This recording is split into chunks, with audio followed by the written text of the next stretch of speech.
मां कामाख्या राशिफल में आप सभी का स्वागत है। मिथुन राशि के जातकों, आप सबने देखा कि भूत प्रेत पिशाच दूर क्यों भागते हैं। इस विषय पर बात करने वाले हैं मिथुन राशि के जातकों। धैर्य के साथ हमारे साथ बने रहिएगा ताकि आपको पूर्ण जानकारी प्राप्त हो सके।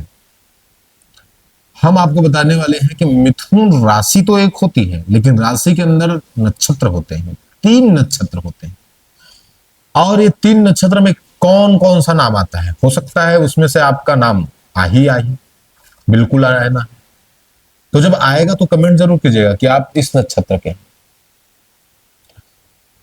उस नक्षत्र में कौन सा नाम आता है, उस नक्षत्र का कौन सा वर्ण है। तो उस व्यक्ति को, उस नाम वाले, उस नक्षत्र वाले व्यक्ति को कौन से फील्ड में जाना चाहिए, उनका कैरियर कौन से फील्ड में बन सकता है, हम इस पर भी बात करने वाले। अंत में हम बात करेंगे जो हमारा मेन टॉपिक है, वो है नेगेटिविटी, भूत प्रेत पिशाच तंत्र मंत्र किससे लग सकता है और किससे दूर भाग सकता है, हम इस पर बात करेंगे। आइए तो हमारी ये अद्भुत जर्नी में हम प्रवेश करते हैं और आगे बढ़ते हैं। मिथुन राशि के जातकों, सबसे पहले हम मृगशिरा नक्षत्र की बात करेंगे। ये जो मृगशिरा नक्षत्र में सबसे पहले नाम जो आता है वो है का और की। का और की, ये 2 नाम वाले इस नक्षत्र में आते हैं। इस नक्षत्र का स्वामी कौन होता है, तो इस नक्षत्र का स्वामी मंगल होता है। और मंगल होने के कारण इनमें तेज होता है और ऊर्जावान होते हैं और साहसी होते हैं। ये जो निर्णय लेने में इतनी इनमें क्षमता पाई जाती है कि पूछो मत, अद्भुत क्षमता। नेतृत्व अर्थात लीडरशिप की इनमें क्षमता होती है इस नक्षत्र वालों में, का और की नाम वालों में, समझ रहे हैं। अब इसको देखा जाता है इस नक्षत्र के स्वामी के कारण कि ये कभी कभी भयंकर गुस्सैले हो जाते हैं, गुस्से में बहुत कुछ कर सकते हैं, जो आप सोचे नहीं वो कर सकते हैं। अधीर होते हैं, इनमें धीर नहीं होता, धैर्य नहीं होता, अधीर होते हैं। लेकिन इसको इनका राशि स्वामी रोकता है, वो है बुध। मंगल तो इनको उतावला बनाते हैं, साहसी, लेकिन बुध इनको बुद्धि देते हैं, तीक्ष्ण बुद्धि होती है, इसलिए सब चीज मैनेज हो जाता है। ये परफेक्ट लोग टाइप के होते हैं, ये जो का और की नाम वाले लोग होते हैं, जिनका नक्षत्र स्वामी मंगल और राशि स्वामी बुध होता है। इनका वर्ण क्या होता है, तो इनका वर्ण जो होता है वो शूद्र वर्ण होते हैं। और शूद्र वर्ण होने के कारण ये जॉब कर सकते हैं, नौकरी कर सकते हैं, कुछ सेवा का काम कर सकते हैं। सेवा के काम के अंदर क्या आएगा, तो ऐसा बिजनेस जिसमें सेवा हो। वो बिजनेस असल में होगा लेकिन उसके भीतर सेवा हो, जैसे सैलून है, जैसे बहनों के लिए है, बहनों के लिए ब्यूटी पार्लर है, भाइयों के लिए आप सबके लिए सैलून है। एक उदाहरण है ये, ऐसे बहुत सारे काम हैं जिसको आप कर सकते हो। तो आद्रा, अब हम बात करेंगे आद्रा नक्षत्र के विषय में। अभी गण की बात नहीं कर रहे, हमने वर्ण की बात किया। गण जो होगा उससे ही पता चलेगा कि भूत प्रेत पिशाच आपको पकड़ सकते हैं कि नहीं, तंत्र मंत्र आपको लग सकता है कि नहीं, ये गण से ही पता चलेगा। गण से ही ये चीज पता चलती है। तो अब हम आद्रा नक्षत्र की बात करेंगे, और आद्रा नक्षत्र की बात करेंगे तो इनमें कौन सा नाम आता है, तो इनमें नाम आता है कु और घा, घड़ी का घा, घर वाला घा, घा और डा, डमरू वाला डा, केवल उसमें मात्रा नहीं, केवल डा, और छा, छत्री वाला छा।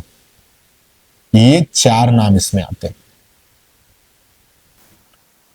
और ये जब 4 नाम इसमें आते हैं तो नक्षत्र का स्वामी क्या है, तो इसके नक्षत्र का स्वामी राहु होता है। राहु इसके नक्षत्र का स्वामी होते हैं, और राहु के होने के कारण इनका गहरा सोच होता है, बहुत ही गहरा सोच वाला होता है। जीवन में ये संघर्ष अधिक करते हैं और रहस्यमय और अनुसंसाधन में इनका मन लगता है,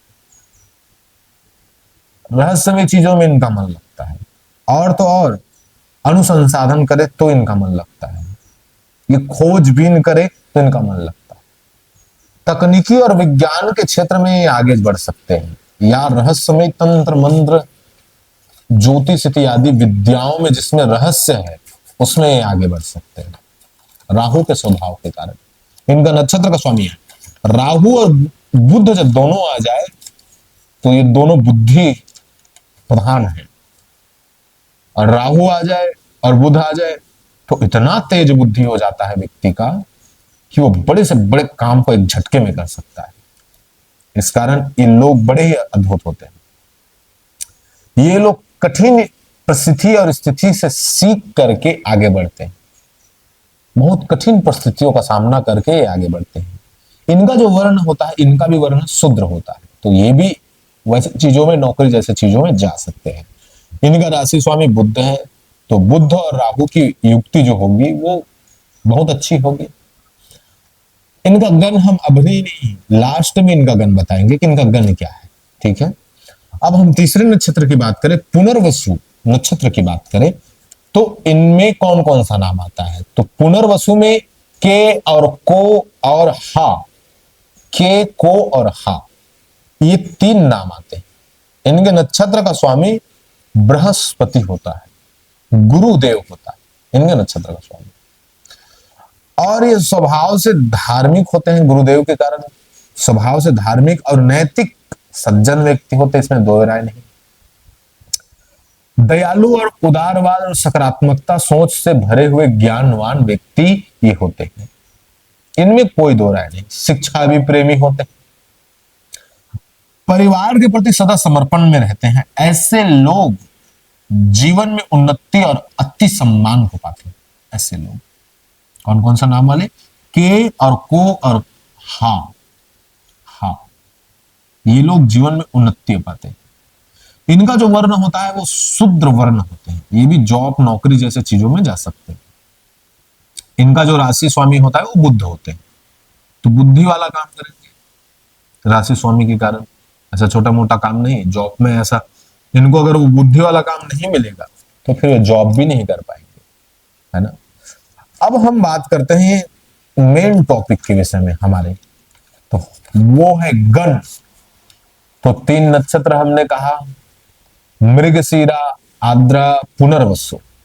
इनके गणों के हम बात करें जो कि ये दर्शाएगा कि किसे भूत प्रेत पकड़ सकते हैं और किसे नहीं। तो मृगशिरा की हम पहले बात करेंगे, तो मृगशिरा का जो गण है वो देव है, तो मृगशिरा वालों की तो छुट्टी यहीं से हो गई। जो देव गण वाले होते हैं उनको भूत प्रेत पिशाच या तंत्र मंत्र कोई भी चीजें जो है प्रभावित नहीं कर सकता, कोई भी चीजें प्रभावित नहीं कर सकता। और जो मानव गण वाले होते हैं उन्हें बहुत प्रभावित करता है, इन्हें इफेक्ट डालता है, इन्हें भूत प्रेत पिशाच इन्हें पकड़ सकते हैं, और तंत्र मंत्र इनके ऊपर प्रभावशील हो सकता है। तो ये मानव गण वाले कौन है? तो मानव गण वाले जो है वो है आर्द्रा नक्षत्र वाले, आर्द्रा नक्षत्र वाले मानव गण वाले। आप सतर्क रहिएगा, सतर्क रह करके आप भगवती से जुड़े रहिएगा तो ये सब चीजों से आप मुक्त रहेंगे। हनुमान जी से जुड़े रहिएगा तो आप ये सब चीजों से मुक्त रहेंगे। सकारात्मक शक्तियां कुछ भी हो, चाहे वो भगवती हो, हनुमान जी हो, शिव जी हो, कोई भी हो, सकारात्मक विचार से अगर आप जुड़े रहेंगे तो आप इस सब चीजों से दूर रहेंगे, नकारात्मक चीजों से दूर रहेंगे। समझ रहे हैं, सकारात्मकता ही मुख्यता है। तो अब हम तीसरे नक्षत्र की बात करें, पुनर्वसु, तो इनका जो गण है वो भी देव है, तो देव वालों की तो पहले से ही छुट्टी है। समझ गए आप? तो ये तीनों का हमने, तीनों नक्षत्र और मिथुन राशि के विषय में आपको विस्तार से बताने का प्रयास किया। आशा है कि आपको समझ में आया होगा, और समझ में आया होगा तो आपके जीवन में अवश्य खुशहाली आएगी, एक मार्ग मिलेगा और आप सतर्क रहेंगे।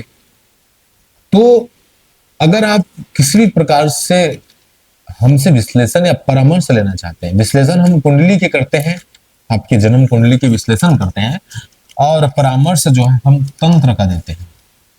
तो दोनों चीजों का हम आपको रास्ता और आपका कार्य सिद्ध करने में पुण्य प्रयासरत रहे इत्यादि आएगा, और फिर एक टाइम दे करके आपको कॉल किया जाएगा वापस, और आपसे एक एक चीज चर्चा में किया जाएगा और आपकी समस्या का समाधान इस भगवती की कृपा से किया जाएगा। तो आप सभी हमसे संपर्क कर सकते हैं। आप सबका बहुत बहुत धन्यवाद मिथुन राशि के जातक को, जो आप सबने अंत तक इस वीडियो को देखा, समझा, सुना। आशा है कि अपने जीवन में भी उतारेंगे। हम मिलते हैं दूसरे वीडियो पर। आप सबको पुनः जय मां कामाख्या।